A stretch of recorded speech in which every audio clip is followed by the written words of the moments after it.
Selon les règles fixées par le marquis de Queensberry, le combat de boxe est une rencontre lors de laquelle les participants s'échangent des coups avec correction de manière à rester debout. Les fondements de ce sport existent toujours. Rester debout, ne pas aller au tapis, ne pas fuir, rester sur le ring contre le monde entier. Voilà l'esprit de la boxe. Chaque boxeur naît avec un certain nombre de matchs à disputer. Quand il les a tous disputés, il est fini. Il pourra toujours tenter de combattre, de remonter sur le ring. Il sera vaincu. C'est son destin.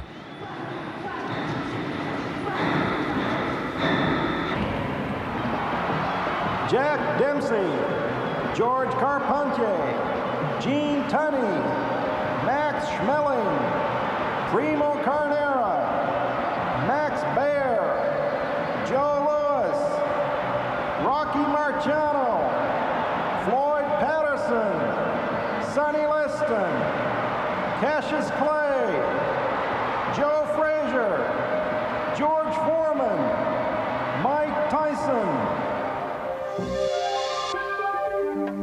Sport vieux comme le monde, primitif et complexe à la fois, la boxe a toujours compté des protagonistes extraordinairement divers. Frustes ou artistes, gars qui ont fait de la prison ou du cabaret, presque toujours des génies et des aventuriers fous et audacieux, souvent issus de familles pauvres, ils ont connu la richesse pour retomber généralement dans la misère. Blancs ou noirs, ils ont fasciné les belles femmes et les écrivains les plus célèbres. Leur talent est allé parfois au-delà des points. Certains sont devenus peintres, chanteurs, danseurs ou acteurs, d'autres écrivains, politiciens ou industriels. Leurs histoires ne sont jamais banales et elles sont éternelles. Poids lourd. Champion du monde, Dieu vivant. Le champion devient l'emblème de tout un peuple et sa vie faite d'ombre et de lumière reflète son époque. Cet homme, c'est Jesse Willard, le dernier champion du monde avant la Grande Guerre. Il se rend à Toledo, dans l'Ohio, où pour 100 000 $, il s'apprête à affronter la nouvelle terreur du ring, Jack Dempsey, surnommé le Tigre de Manassas.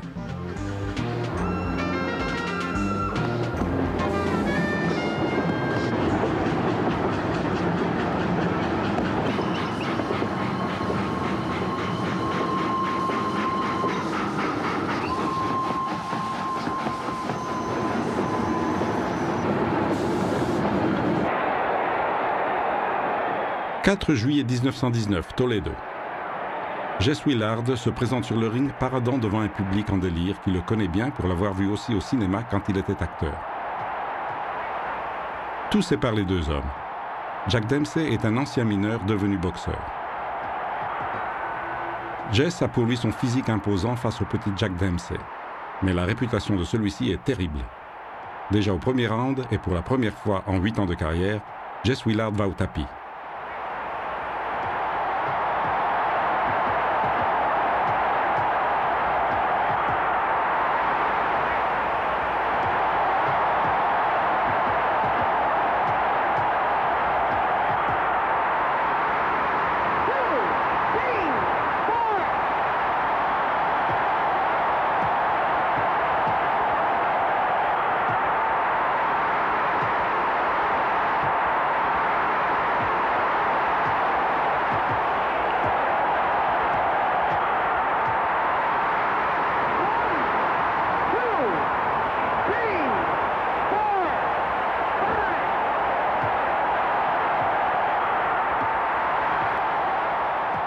Dempsey le harcèle de ses attaques, et au début du 4e round, le vieux champion du monde doit abandonner devant la nouvelle star du ring.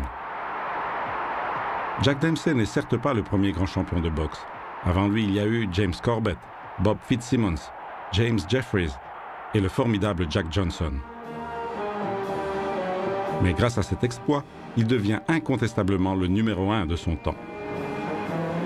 Dempsey a pulvérisé la carrière de Jesse Willard le jour de la célébration de l'indépendance américaine et une semaine après la signature du traité de Versailles qui marque le début d'une nouvelle ère.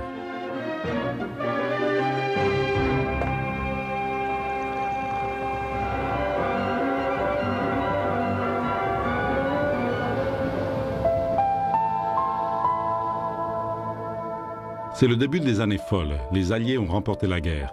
Aujourd'hui, sur fond de nouveaux miracles économiques républicains et de menaces d'un nouveau conflit, l'Américain Jack Dempsey, le tigre de Manassa, va s'opposer au Français Georges Carpentier, boxeur brillant à la longue carrière, célèbre dans toute l'Europe et parfait représentant du vieux continent. La boxe connaît son premier grand combat du siècle grâce à Tex Richard, un aventurier texan sans scrupules qui attire dans les arènes de Jersey City plus de 80 000 spectateurs. En France, on parle d'une nouvelle bataille de la Marne. Georges Carpentier, mi-lourd, inférieur en poids comme taille à son adversaire, se lance courageusement dans le combat contre l'allié d'hier, devenu le monstre d'aujourd'hui, Dempsey. Hantant les rêves secrets de tant de femmes, il commence sa carrière comme poids-mouche et la termine comme poids lourd. Un héros de la guerre, un vrai champion que l'on surnomme l'homme à l'orchidée. Alors que la veille du match, la France s'impatiente, l'Amérique espère que la technique et la grande expérience de Jack Dempsey, le tigre, prévaudront sur l'insidieuse rapidité du Français. Pour la première fois, la radio transmettra un match en direct grâce à du matériel prêté par la marine militaire. 2 juillet 1921, Jersey City. Les spectateurs attendent l'arrivée des deux boxeurs. C'est leur première rencontre. 2 avions sont prêts à survoler la ville et à lancer une fusée rouge si Carpentier est vainqueur, une blanche si c'est Dempsey.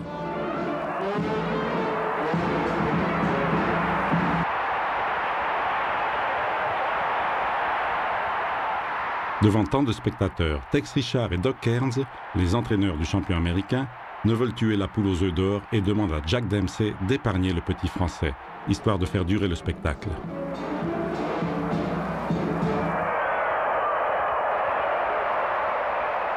La transmission transatlantique est une première. Place de la Concorde, 200 000 personnes attendent le résultat que les commentateurs vont annoncer à la France.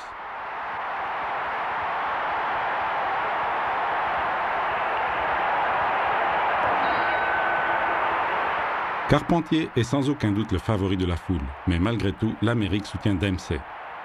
Dempsey harcèle son adversaire, le serre, se jette sur lui avec bravade. Les gens aiment son style. De l'action, rien que de l'action. Le Français, lui, fidèle à sa tactique, use magistralement de son crochet. Il tourne autour de son rival et prépare son terrible droit, sa meilleure arme. Mais dès le premier round, il est déjà désavantagé.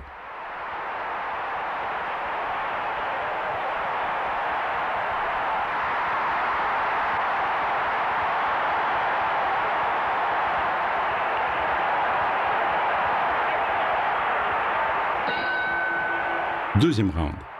Nettement plus léger que Dempsey, son adversaire lui administre une série de coups qui auraient pu tout changer.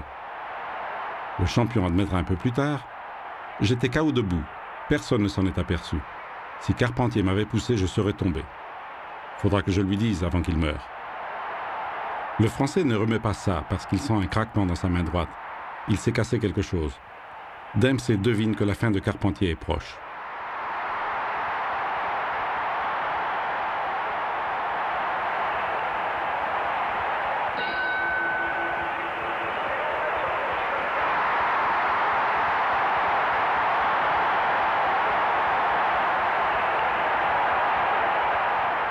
Au 4e round, il le coince contre les cordes et le met KO. Mais entre les deux hommes naît une amitié qui durera jusqu'à la mort.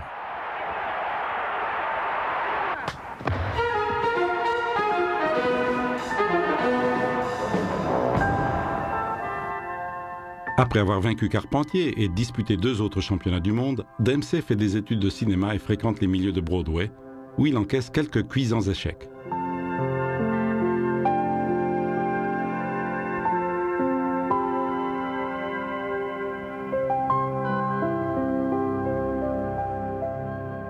Le champion ne combat pas pendant 3 ans, gardant son titre dans un coffre-fort. Il ne se fait pas moins de publicité dans la presse, au cours de voyages ou de rencontres mondaines.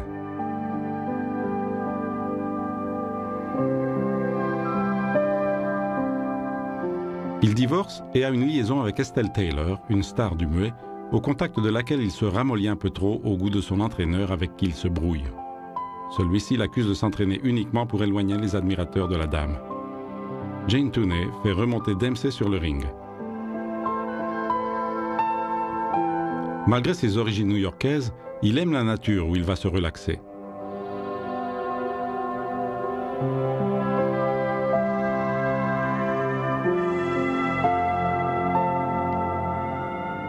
Boxeur raffiné de la catégorie des mi-lourds, Gene Tunney est un ancien séminariste reconverti dans les marines.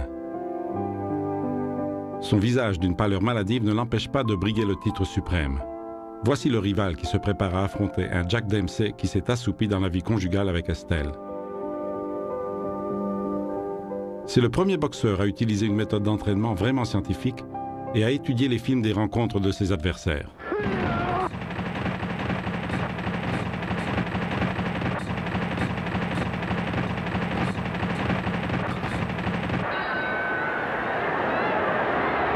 Le 23 septembre 1926, dans le stade de Philadelphie, sous une pluie qui rend le tapis glissant, Tunney se trouve finalement devant l'ombre d'un champion distrait et sans tonus que les bookmakers donnent favori à 11 contre 5. Les billets à 25 $ sont revendus à 500. Les acheteurs sont plus de 120 000.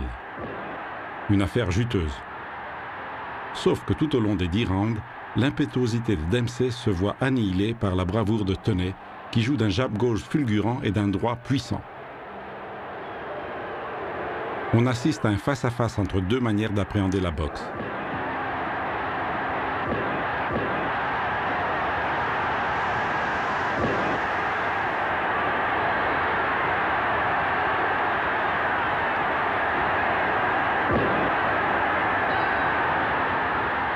L'Amérique a un nouveau champion poids lourd, mais elle n'arrive pas à l'aimer. Pire, le vainqueur est haï, tandis que le perdant reste dans son cœur. À part à New York, sa ville natale, où il est acclamé, il est tenu pour coupable d'avoir détruit une idole.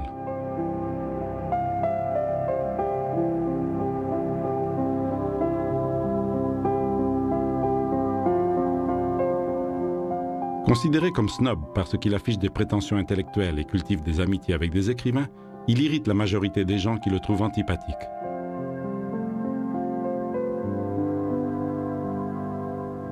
Tunney représente l'homme moderne par excellence. Mais l'aviateur Charles Lindbergh, qui réussit pour la première fois la traversée de l'Atlantique le 20 mai 1927, lui vole la popularité. Sur les deux continents, les foules sont en délire.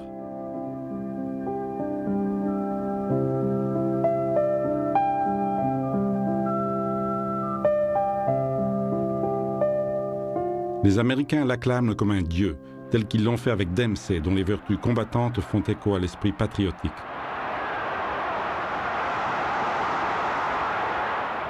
« 22 septembre 1927, Chicago. Ce jour-là, Gene Tunney, indigné par le traitement qu'on lui a réservé, se promet de montrer de quoi il est capable aux 100 000 spectateurs qui l'ont accueilli par un concert de sifflements. 7e round, Dempsey-Tunney. Au 7e round, Dempsey se jette sur Tunney comme une furie et le précipite au tapis, le frappant au visage d'une série de coups terribles. Impétueux et rageur, il refuse de retourner dans le coin du ring comme le veut la nouvelle réglementation, contraignant l'arbitre à retarder le compte de 5 secondes. Tunney en profite intelligemment, écoutant le compte, il ne se relève qu'au dernier moment, gagnant ainsi 5 secondes qui peuvent faire la différence. Encore une fois, la clairvoyance a le dessus sur la force brute. Après s'être relevé, Tunney se contente d'éviter les charges effrénées de Dempsey qui le poursuit sur le ring.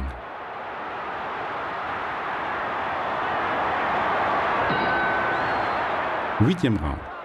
Voilà que c'est Tunney qui, au 8e round, inflige un premier KO au grand Dempsey.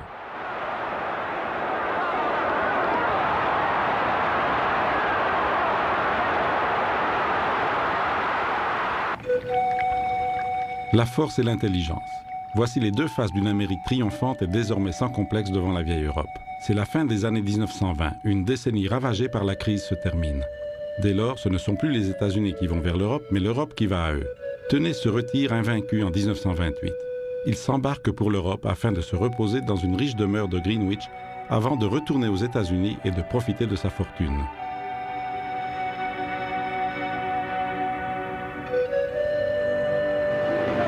Jack Dempsey devient organisateur de rencontres. Max Schmeling, avec ses cheveux noirs et ses sourcils épais, est surnommé le Hulan noir.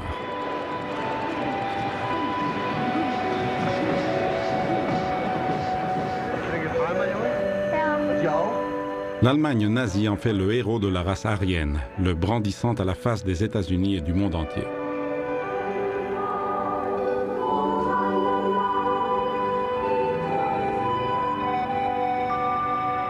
Il pourrait devenir le point d'Hitler, mais sa femme est née en Tchécoslovaquie et quand on lui intime de se défaire de son entraîneur parce que celui-ci est juif, il y oppose un refus catégorique faisant remonter l'affaire jusqu'au Führer.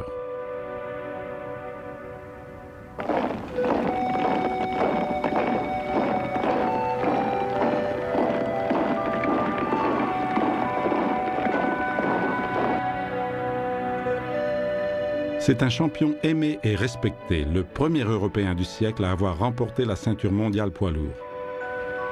Premier Allemand champion du monde.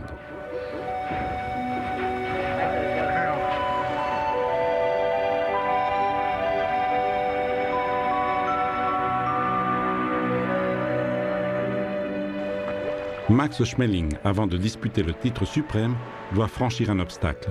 Max Baer. Max Baer pourrait devenir un grand champion s'il ne fréquentait trop les belles filles et les milieux du cinéma.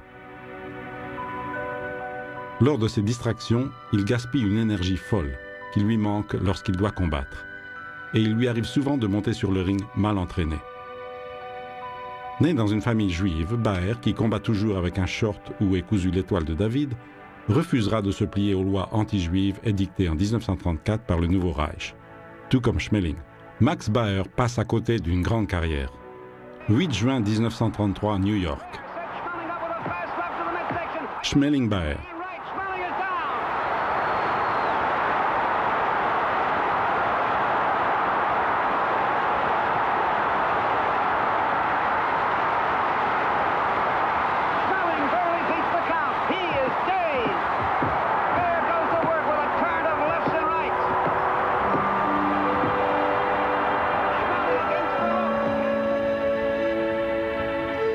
Un coup non régulier administré à Schmeling lui barre provisoirement la route vers le titre. Mais un nouveau prétendant se présente déjà. Primo Carnera, l'homme de Mussolini. L'homme aux pieds longs comme des violons, comme l'appellent les journalistes. En dépit de son surnom, quelque peu fantaisiste, Carnera est assimilé à un Hercule. Il devient le symbole de la puissance. Il est le plus lourd boxeur qui ait jamais remporté le championnat du monde des poids lourds, le bon colosse, mais aux pieds d'argile, le mastodonte. Mais il est pris dans les filets d'une grosse affaire d'intérêt, de profit, de magouille, de cupidité et de popularité. Quand il remporte le titre de champion du monde, Mussolini lui envoie un télégraphe à New York. « Tu es le plus pur représentant de la race italienne, solide, forte et généreuse. » Le 22 octobre 1933, le Duce est présent lors de la grand-messe organisée avant le combat de Carnera contre le basque Paulino Uzkudum, avec pour enjeu son titre. Sûr de lui, Carnera, revêtu de la chemise noire, monte sur le ring. Le grotesque de l'esthétique mussolinienne ajoute au pathétisme du boxeur. Aux États-Unis, Alpes en marche, comme on le surnomme, est manipulé par des impresarios sans scrupules. Il devient bientôt une attraction de foire.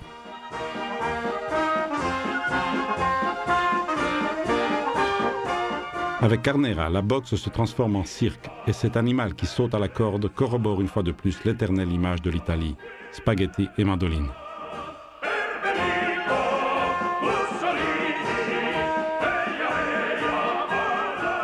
C'est justement cette image, celle que les Américains ont des Italiens, que Mussolini, admirateur des États-Unis, veut changer.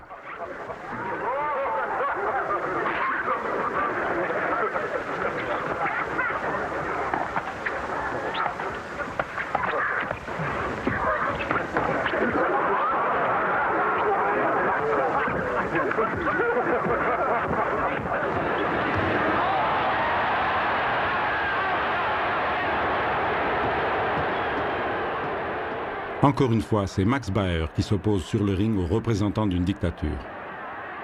14 juin 1934, New York. Entre les deux boxeurs, il y a 25 kilos de différence. Mais Carnera va au tapis au premier droit de Baer. Il tombe mal et se foule une cheville. Le reste du combat tourne au supplice.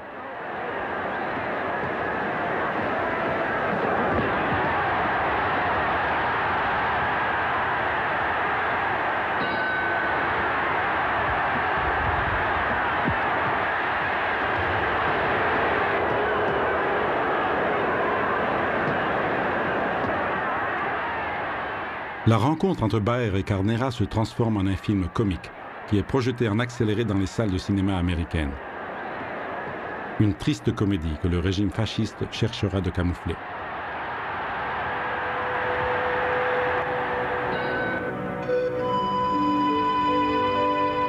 Max Baer n'économise ni l'ironie ni les coups, mais l'Italien accuse avec un immense courage.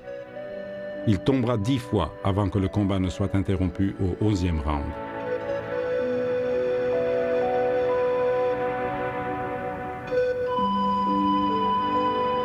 Le titre en poche, Baer épouse une assistante sociale, comme il aime appeler la belle jeune femme qui est toujours à ses côtés. À peine un an plus tard, privilégiant toujours davantage le divertissement à l'entraînement, Baer est vaincu par un bleu du ring, James Braddock, que les bookmakers donnaient perdant à 10 contre 1. Une nouvelle étoile de la boxe est née et elle fera pâlir toutes les autres.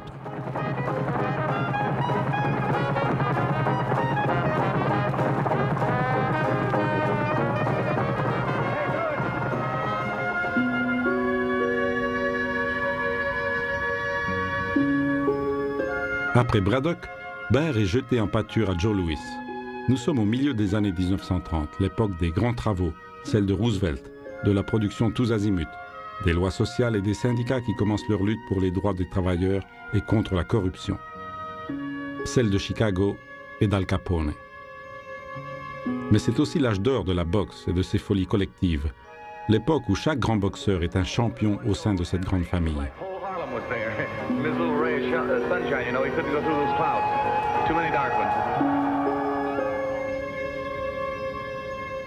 La défaite de Max Baer est le cadeau de mariage qu'offre Joe Louis à sa première femme, la belle Marla Trotter.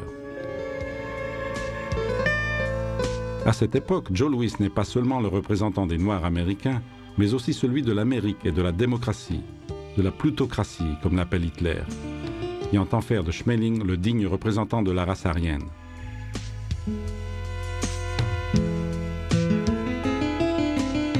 Joe Louis, sûr de sa victoire, dédaigne son adversaire. Franklin Delano Roosevelt, président des États-Unis, le fait venir à la Maison-Blanche en 1938. Il souhaite le rencontrer personnellement. Il admire le physique de ce splendide athlète, du premier noir devenu champion des poids lourds depuis l'époque de Jack Johnson. Il touche ses muscles bien fermes et lui dit « Mon cher Louis, c'est de ce type de muscles que nous aurons besoin pour battre l'Allemagne. » Joe Louis saisit ce que veut dire le président et quelques mois plus tard lui donne satisfaction. Mais pour comprendre, il faut revenir 2 ans en arrière. Le 19 juin 1936, l'homme que tous surnomment déjà le bombardier noir se fait massacrer sur un ring de New York par le droit de Max Schmeling, de 9 ans son aîné. Cette nuit-là est un calvaire pour Joe Louis, qui derrière sa bonne bouille est un orgueilleux boxeur. Durement frappé dès le 2e round, il prend une raclée qu'il ne réussira jamais à oublier.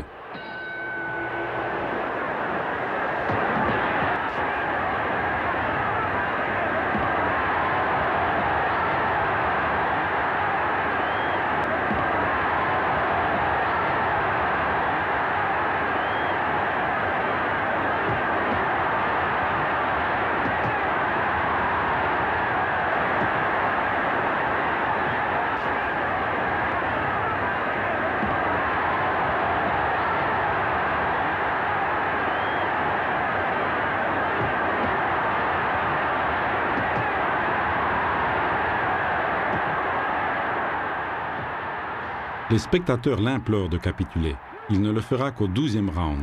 Ce sera le premier de ses 2 seuls KO, l'autre lui sera infligé par Rocky Marciano lors du dernier match de sa carrière. Le succès du champion représentant de la race aryenne déchaîne fanatisme et manipulation en Allemagne.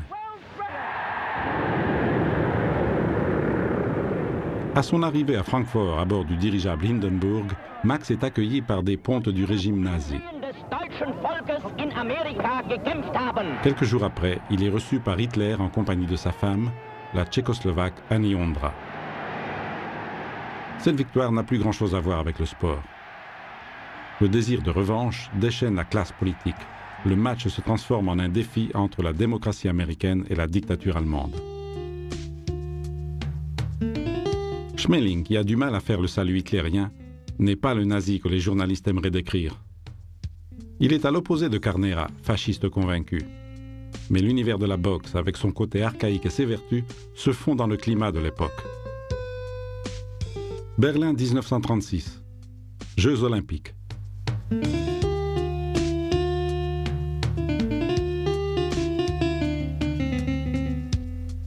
L'Allemagne remporte 33 médailles d'or, les États-Unis 24. Face à une telle pression populaire, Schmeling ne peut qu'accepter la rencontre avec Lewis. C'est le titre mondial qui est en jeu.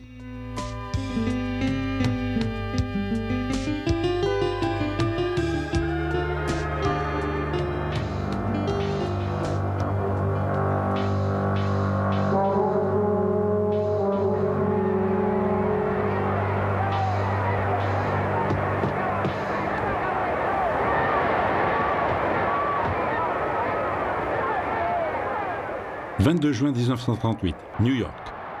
Schmeling-Lewis.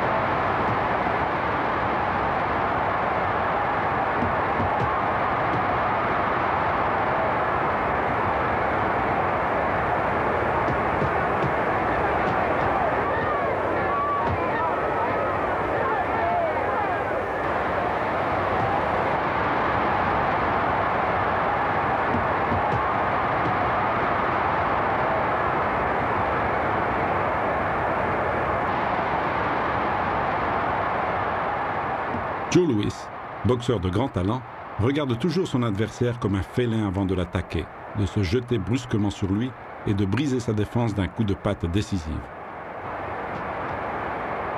Schmeling s'écroule à ses pieds.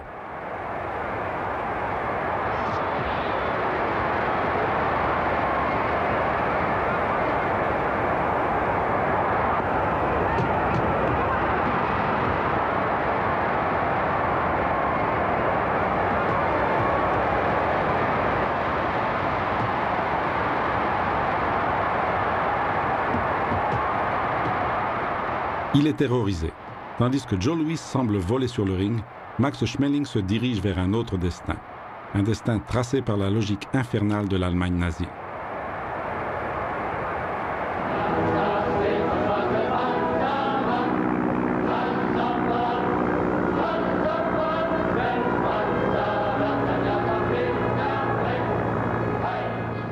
La fin de Schmeling est aussi la fin d'une époque, celle des grands poids lourds européens. Joe Louis, le bombardier noir, au faîte de sa gloire, continuera à régner sur les rings d'Amérique où il défendra son titre plus de 20 fois en moins de 4 ans. Après lui, aucun boxeur n'affichera un tel palmarès.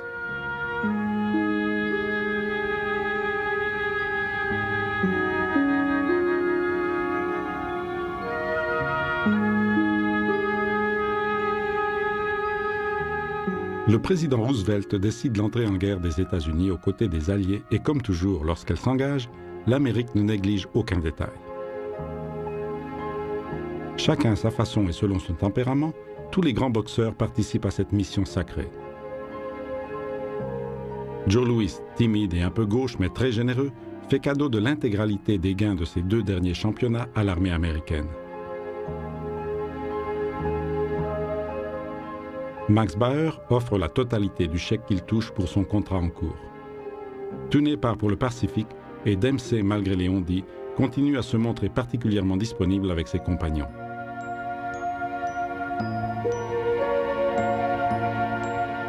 « 1944 en France, la réalité est plus triste. On s'apprête à fêter le 50e anniversaire du grand Carpentier, véritable héros de la Grande Guerre à l'ombre de la République de Vichy.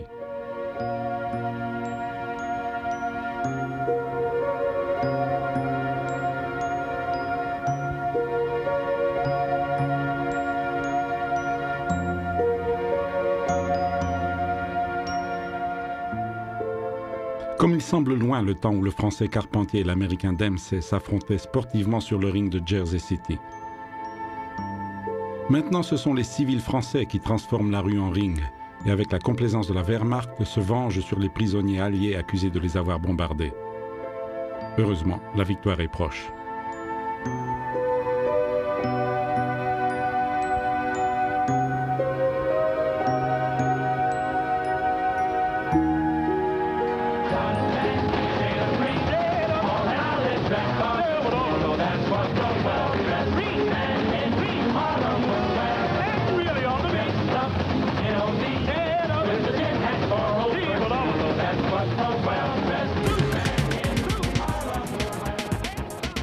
À la victoire, c'est la joie, la fête. Cependant, grâce à la guerre, Joe Louis a sans aucun doute vécu sa plus belle année. Le 25 juin 1948, le bombardier noir, toujours champion du monde, mais déjà sur le déclin, affronte Joe Walcott, le chorégraphe du ring. Comme d'habitude, le boxeur attire vedettes et personnalités. Il y a l'acteur Bob Hope, le célèbre comique d'avant-guerre. Hoover, le chef du FBI. Adolphe Monjou, vieil acteur qui a joué dans les films de Charlie Chaplin. 25 juin 1948, New York. Deuxième round, Walcott-Lewis. Walcott mène le jeu au point. Il continue à utiliser le ring comme une piste de danse. Le grand Joe a encore du souffle, mais il ne parvient plus à donner le meilleur de lui-même et semble vulnérable.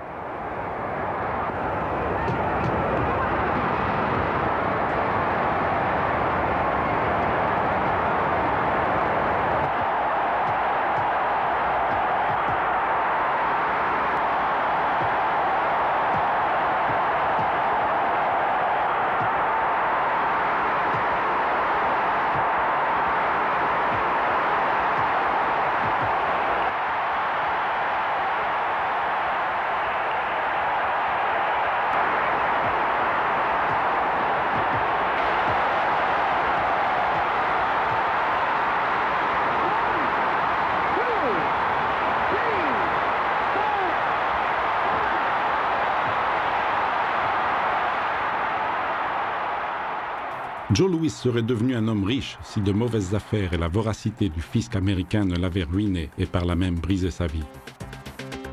Les impôts lui réclament des millions de dollars. Louis aurait dû vivre encore 100 ans pour pouvoir payer. Il essaie de réunir un peu d'argent en livrant quelques combats. Puis c'est la rencontre avec une star montante, Rocky Marciano. De la culture des immigrants, il a gardé la peur, la faim, la méfiance, la superstition, l'amour pour la famille, le sens du religieux. 26 octobre 1951, New York. Marciano-Lewis.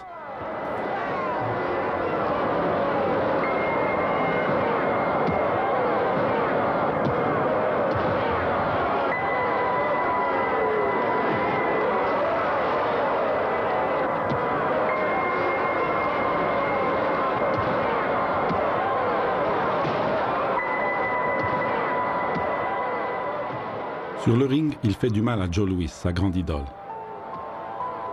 Au 8e round, l'arbitre n'a pas le courage de compter. Il déclare Joe KO.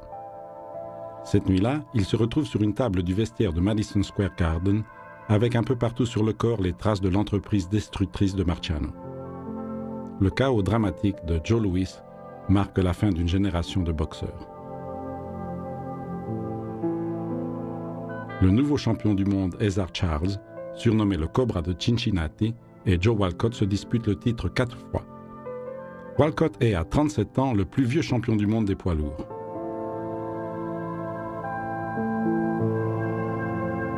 La voie royale s'ouvre devant Marciano. Il pèse 85 kg pour seulement 1,80 m. Grâce aux durs entraînements que sa carrière lui impose, le petit démolisseur du Massachusetts est un poids plume avec des bras de forgeron.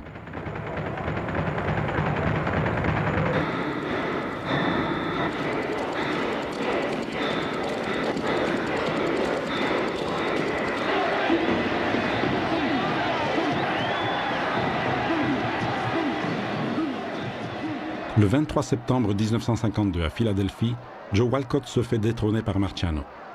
Pourtant, Rocky touche le tapis pour la première fois. Et puis autre chose le gêne. Sa vue se brouille pendant plusieurs rounds. Qu'est-ce qui se passe? Est-ce que Walcott a enduit ses gants d'une substance quelconque?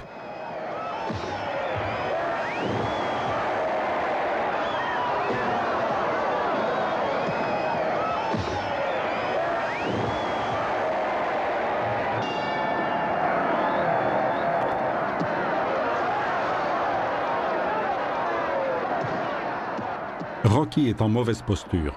Ou tu le fous au tapis ou c'est foutu, lui disent ses entraîneurs. Au 13e round, son célèbre court crochet gauche suivi d'un direct du droit assomme Walcott.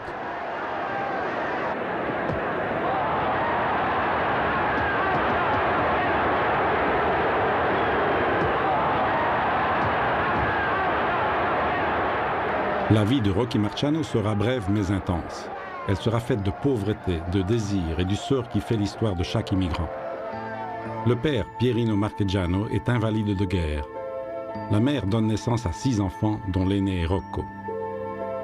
À 2 ans, il risque de mourir d'une bronchopneumonie.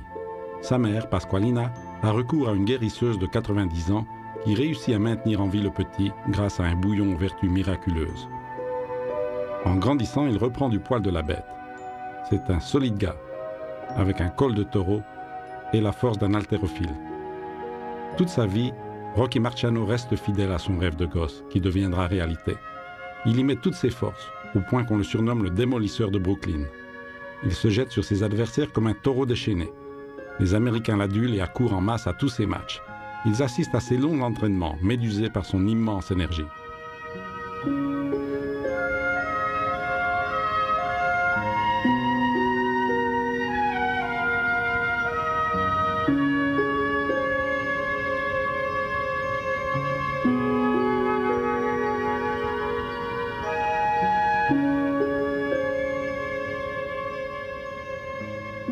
Il démolit ses adversaires, les uns après les autres, à commencer par Ezad Charles, ex-champion du monde, qui après leur rencontre déclarera « J'ai l'impression qu'un tracteur m'est passé dessus ».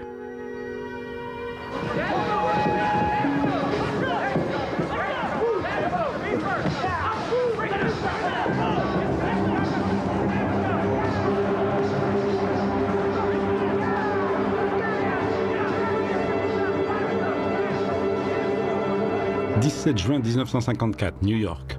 Charles Marciano. »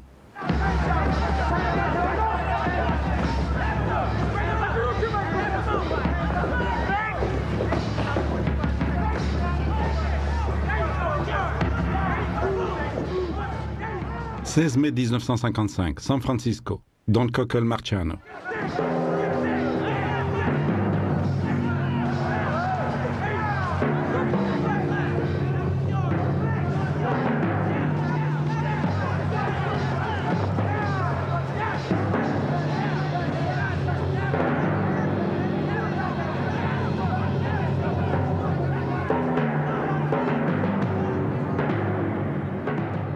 « 21 septembre 1954, New York, Moore Marciano. »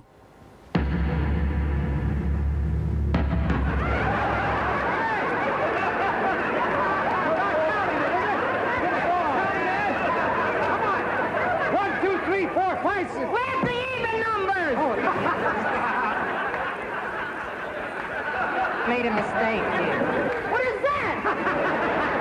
Are you crazy? No, wait, no, no!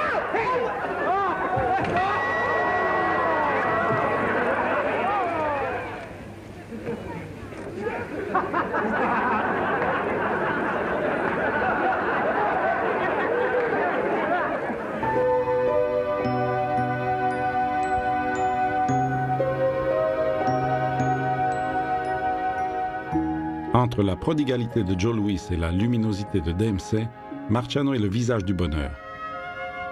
Il symbolise le côté positif du début des années 1960. Marciano est l'idole des enfants du baby boom. Il est le symbole de ces années d'optimisme par excellence. En bref, Marciano incarne le rêve américain. Maintenant, il pourra prier seulement pour lui, racontera sa femme quand Rocky abandonnera le ring. Parce que peu de gens savent que mon mari a prié aussi pour ses adversaires, surtout ceux à qui il avait fait du mal.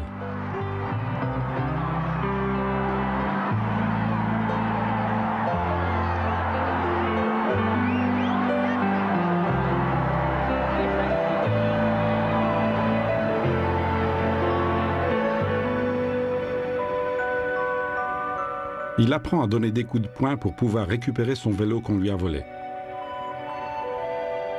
Mohamed a 12 ans. Il s'appelle alors Cassius Clay.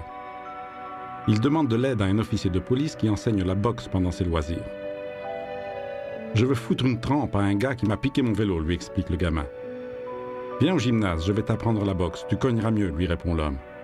Clay n'a que 18 ans quand il signe son premier contrat professionnel avec un groupe d'organisateurs local.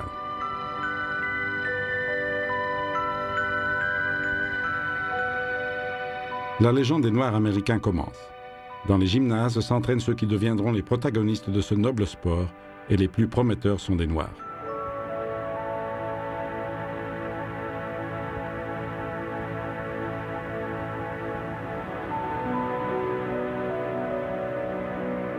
En 1962, Sonny Liston réussit un coup mémorable pour la 3e fois dans toute l'histoire de la boxe. Il met Patterson hors combat seulement après 2 minutes et 6 secondes. Les 2 premiers étaient dus à Tommy Burns et Joe Louis. Au stade de Wembley, devant 50 000 spectateurs, Henry Cooper, l'idole des Anglais, ne fait pas long feu. Il se rend au 3e round, mitraillé par les coups terribles de Cassius Clay. Tout se joue désormais autour d'un seul homme qui dominera toute l'histoire de la boxe. Un vrai seigneur du ring. Cet homme, c'est Cassius Clay. Clay swings with his left. Clay swings with his right. Look at young Cassius Harry the fight. Liston keeps backing, but there's not enough room. It's a matter of time. Clay loads the boom. Now Liston disappears from view. The crowd is getting frantic, but our radar stations have picked him up. He is somewhere over the Atlantic. Liston is still rising, and the ref wears a frown, but he can't start counting. Le jour du mondial, attendu depuis 15 mois, arrive. Le champion est Sonny Liston. Ex-détenu aux mains de la mafia des rings américains, un type peu recommandable, que ce soit sur le ring ou non. Mais Clay est déjà entré dans son personnage de troublion. Il se lance dans un battage provocateur. Il loue un car et poursuit Liston partout où il va. Il l'aguiche, le raille, l'insulte. « Allez, sale face d'ours, sors de ta tanière. Allez, viens te battre. » Mais ça ne rigole plus quand ils se rencontrent à Las Vegas et que l'autre sort un pistolet. Il tire. L'arme était chargée à blanc. Ils se rencontrent finalement sur le ring, le 25 février 1964 à Miami. Liston est donné favori à 10 contre 1 par les bookmakers. Le match dure 18 minutes. Clay sautille sans frapper. Il vole comme un papillon et pique comme une abeille. Ce jour-là, Clay offre au monde entier une admirable leçon de boxe. Au 4e round, quelque chose lui irrite les yeux, l'empêchant de voir. Une substance dont les gants de Liston sont enduits. Clay veut abandonner. Angelo Dundee, son entraîneur, l'exhorte à continuer.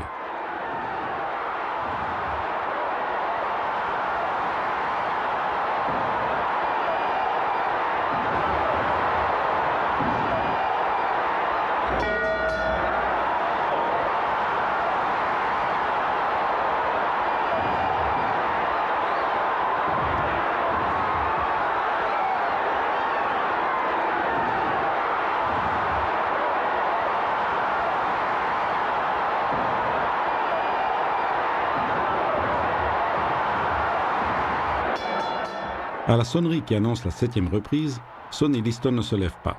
Il a l'épaule mystérieusement bloquée. Cela anticipe les prévisions de Clay d'un round. Liston a gardé son titre seulement 7 mois. Cassius Clay lui a fait sa fête. Il devient le 23e champion des poids lourds de l'histoire. Ça prétend à ouvrir une autre histoire où il annonce au monde qu'il refuse son nom issu de l'esclavage. À partir d'aujourd'hui, je m'appelle Mohamed Ali.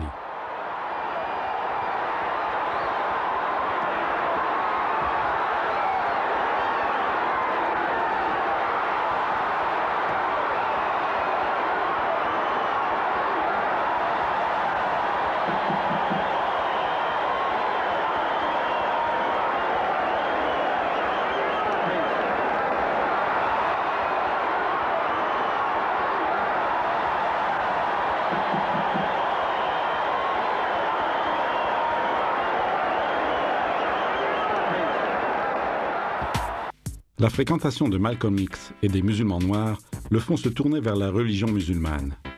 Dès lors, Ali combat et gagne pour Dieu. Échappé de la cage des Blancs, il s'est peut-être fait prendre dans un autre filet. En 61 matchs, il ramasse bien plus du million de dollars qu'il avait espéré. Ses émoluments frôlent les 50 millions, dont 2/3 partiront en charges et en impôts.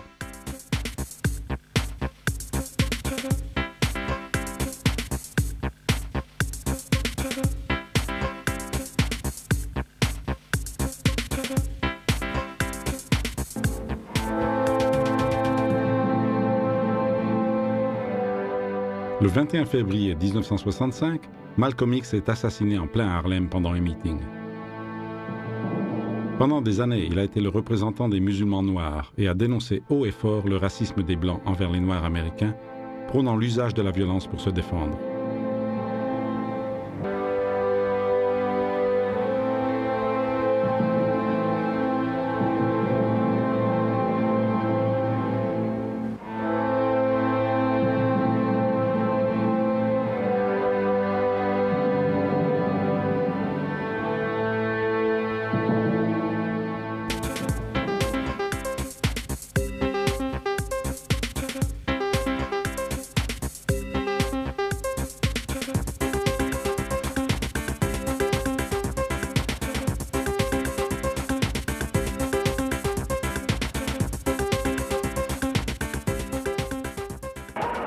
L'histoire de la boxe a ses zones d'ombre.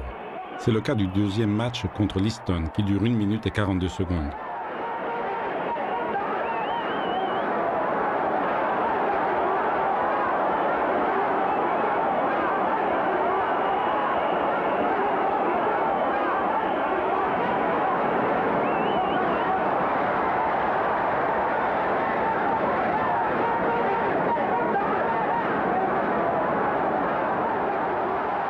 L'ours tombe à terre alors qu'il n'a pas été touché. « Debout, viens combattre !» Les imprécations d'Ali n'y font rien. Liston reste à terre. 5 ans après, il sera retrouvé mystérieusement mort. Dans les rues de Los Angeles, la violence se déchaîne contre les Noirs.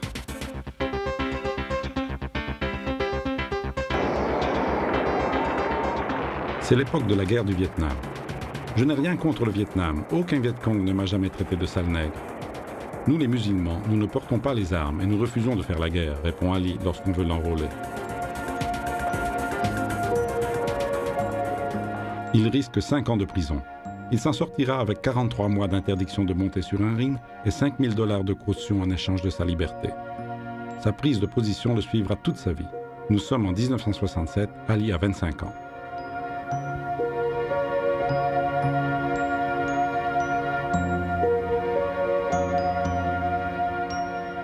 Le monde de la boxe continue à tourner. À Mexico, Carlos Esnis poursuit le rêve de monter sur le podium olympique, se soumettant à un entraînement draconien. George Foreman, médaille d'or, monte sur le ring en brandissant le drapeau américain pour montrer au public son esprit nationaliste. Pendant ce temps, Ali réussit là où nombre d'intellectuels de gauche, bien pensants, ont failli. Il va à la rencontre de la jeunesse blanche qui conteste la guerre du Vietnam et de la population noire, les unissant dans un seul et même mouvement de protestation.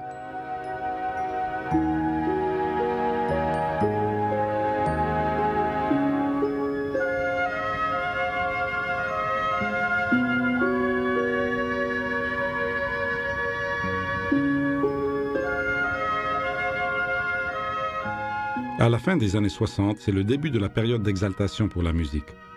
La vague de contestation noire est peu à peu oubliée.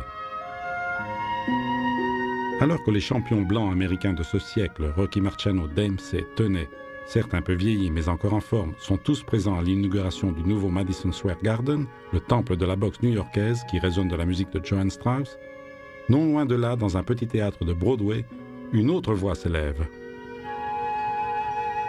C'est celle d'un homme amer, privé de son travail et contraint de trouver de l'argent comme il peut pour subvenir aux besoins de sa famille et payer ses avocats. It seems Snow White on one bright morning soon. Dancing in the sky, you're gonna spy up high a black balloon. All alone above, a sign of love, release so-called coons, and we'll fill the street with dancing feet beneath big black balloons.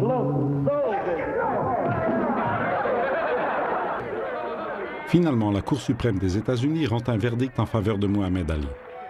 Avant son interdiction de boxer, il a défendu son titre 7 fois. Mais à son retour, lors des premières rencontres, il ne donne pas le meilleur de lui-même. Une époque est en train de se terminer. Rocky Marciano meurt dans un accident d'avion. On retrouve le cadavre de Sonny Liston qui emporte avec lui le secret de sa mort, car on ne saura jamais s'il a été assassiné ou non.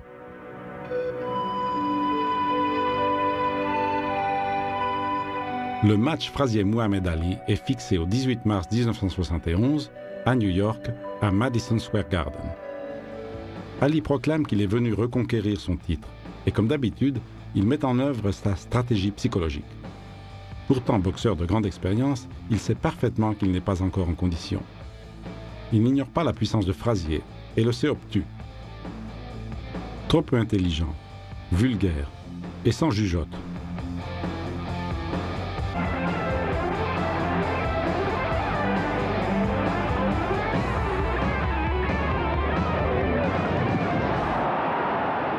Frazier échappe à sa stratégie psychologique.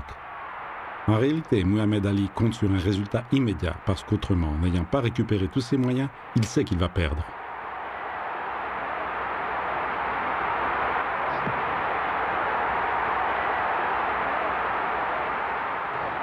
Profitant de sa taille et d'un direct plus puissant, Ali ne cesse de frapper avec son direct gauche un Joe Frazier qui avance sans se soucier des coups.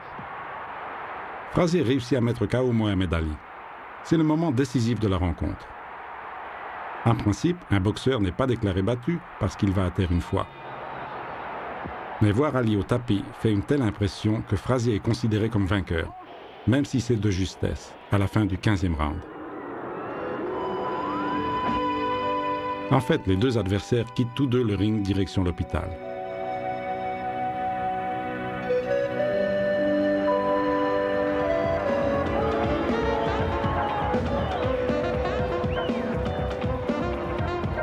Frazier commence son grand show. Quelques jours plus tard, il est entouré de ses invités, l'éternel Jack Dempsey, à qui il dédie sa victoire, et les artistes Duke Ellington et Count Basie, les grands musiciens noirs descendants d'esclaves, réunis dans un orchestre en compagnie duquel le boxeur espère poursuivre son chemin vers une autre victoire par KO. Au front de lui, Frazier craint Ali et choisit de rencontrer George Foreman. Le combat a lieu le 22 janvier 1973 à Kingston, capitale de la Jamaïque. Ali prend son téléphone et avertit Frazier qu'il va se faire massacrer par un tocard qui cogne comme une brute. Venant d'Ali, l'avertissement lui fait peur. Une fois sur le ring, Frazier ne fait pas le fanfaron comme d'habitude, et comme l'avait prédit Ali, il se prend une raclée mémorable. Foreman est une véritable tornade. Il le balance 6 fois au tapis en l'espace de 2 reprises et lui arrache le titre.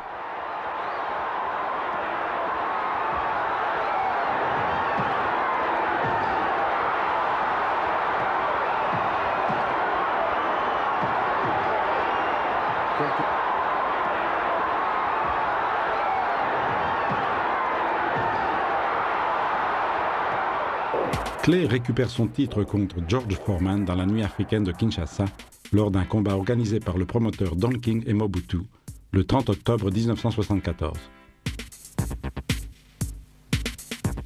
Lors du grand show préparé pour les médias, des milliers de supporters l'acclament alors qu'il apparaît dans le stade tel un mirage.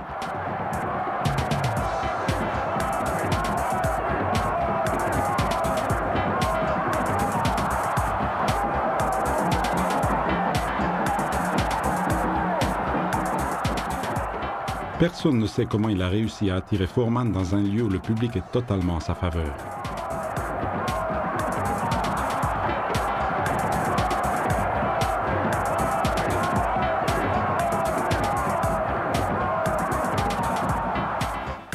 Quand Ali monte sur le ring en dansant, sûr de lui et méprisant, la foule chante « Ali Bomaye, Ali, tue-le !»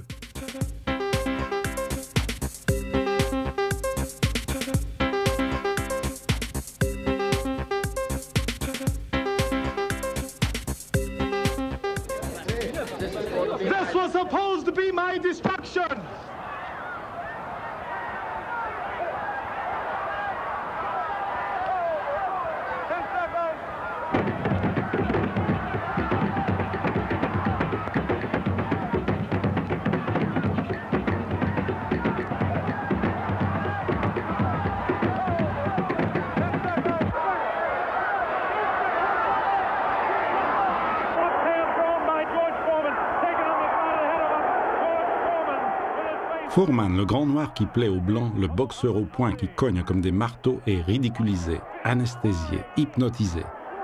Il s'écroule KO à la 8e reprise.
Après Kinshasa, Clay rencontre Joe Frazier une autre fois.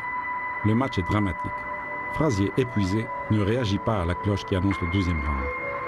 Ali affiche 22 victoires sur 25 combats pour le titre mondial.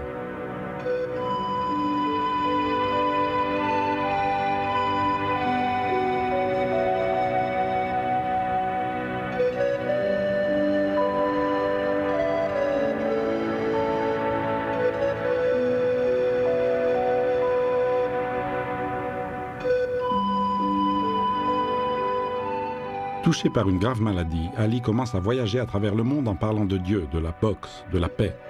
Il demande à Dieu de l'aider à améliorer la vie de ceux qui souffrent. Peu importe qu'il ait oublié de le demander pour lui.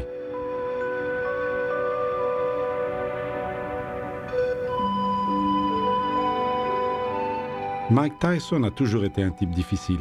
Il a donné et pris des coups de poing comme peu de boxeurs. Allant sans cesse au-devant des ennuis, il a une obsession pour les femmes. Il gâchera sa vie et passera à côté de la fortune. À 14 ans, il claque la porte. Il réussit à sortir de la galère à 4 cils en élevant des pigeons et en apprenant la boxe avec Cus D'Amato. Si Mike Tyson n'a jamais été un titan comme Joe Louis, Cassius Clay ou Rocky Marciano, il a néanmoins réussi à faire partie des boxeurs les plus célèbres. Pendant quelque temps, il se fait une réputation de terreur, mais reste dans les esprits celui par qui le scandale arrive.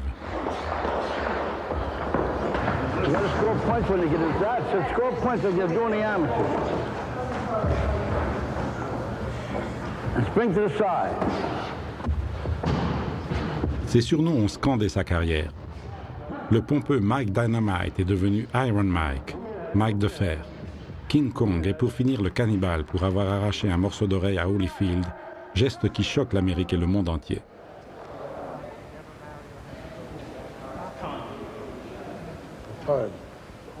Le 4 novembre 1985, D'Amato, l'entraîneur qui avait l'œil sur tout, meurt.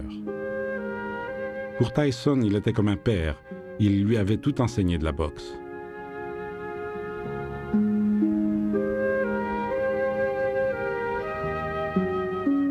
Le 22 novembre 1986 a lieu sa rencontre contre Trevor Berbick pour le titre des lourds WBC, World Boxing Council.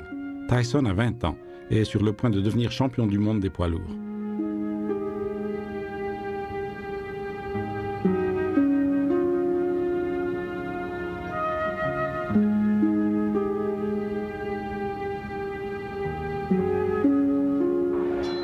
« 22 novembre 1986, Las Vegas.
En l'espace de seulement 2 rounds, Tyson envoie Berbick au tapis.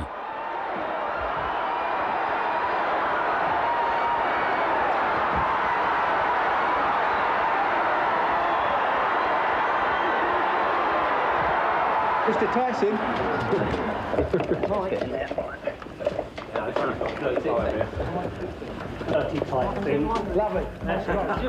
La boxe peut le couvrir d'or, mais sa vie se referme sur lui comme un piège. Tout s'embrouille, le rythme vertigineux des matchs, les gains, les crimes.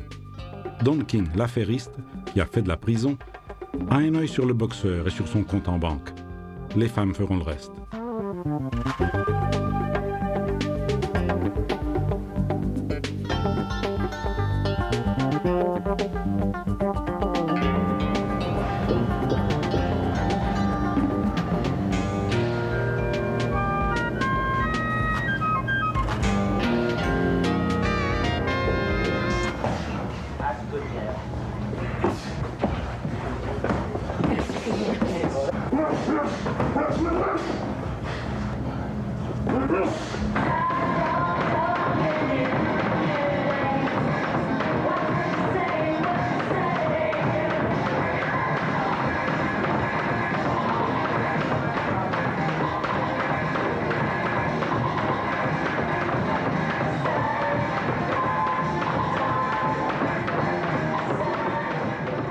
En 10 mois, il remporte toutes les victoires poids lourds.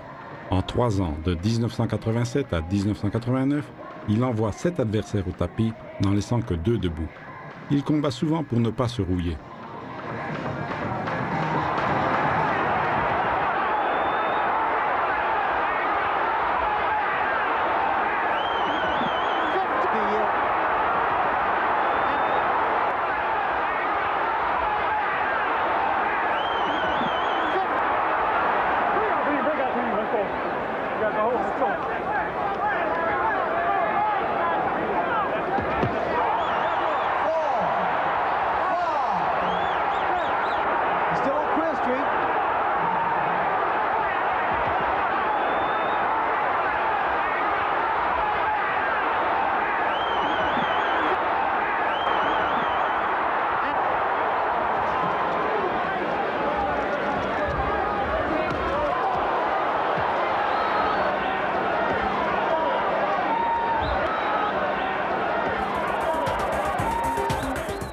Tyson semble imbattable, mais a une vie impossible.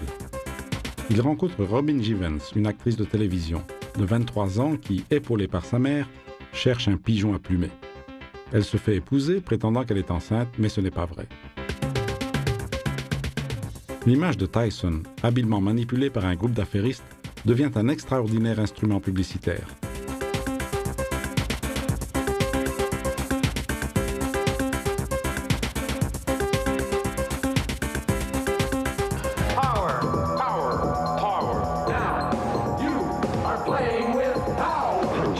Mike Tyson's Punch-Out from Nintendo. Now you're playing with power. Now we'll see who's the champion. And who's the chump. 27 juin 1988, Atlantic City.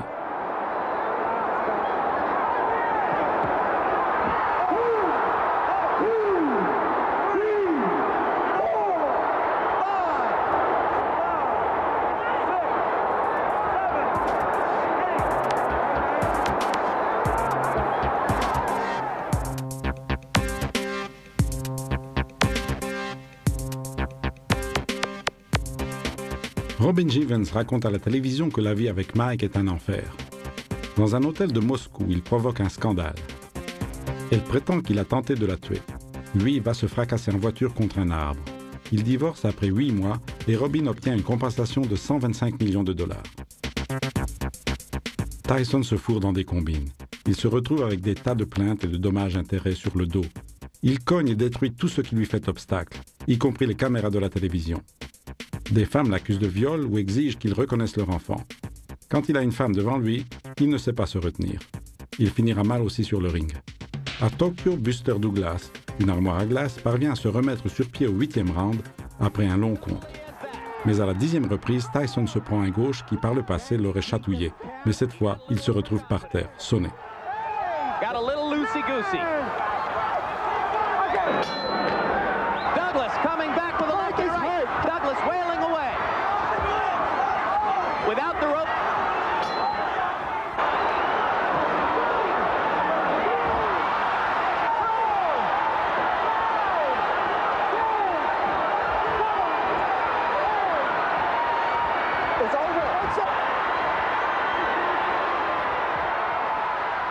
Le 11 février 1990, Douglas est champion du monde. C'en est fini pour Mike.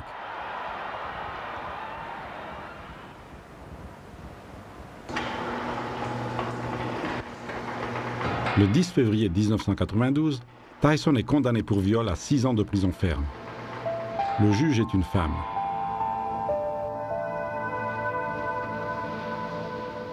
Il obtiendra une remise de peine. L'homme a changé. Il a étudié le droit et s'est converti à l'islam.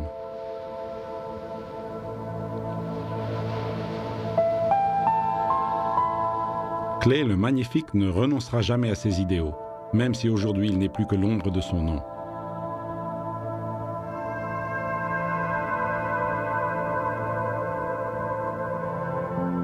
Marciano touchera un peu à tout. Au cinéma, il jouera aux côtés de Bob Hope et Jerry Lewis. Mais ce n'est pas son truc.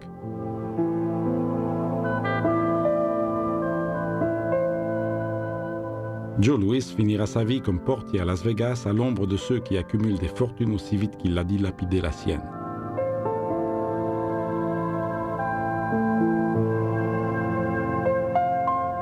Max Bauer, incapable de sérieux et de préparer avec la détermination nécessaire la majeure partie de ses combats, finira sa carrière parmi les boxeurs de seconde catégorie.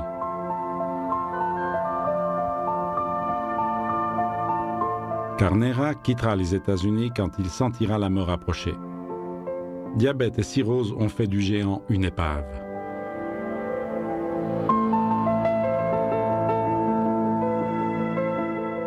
Max Schmeling, devenu président de la filiale de Coca-Cola en Allemagne, jouira d'une vie luxueuse et dorée.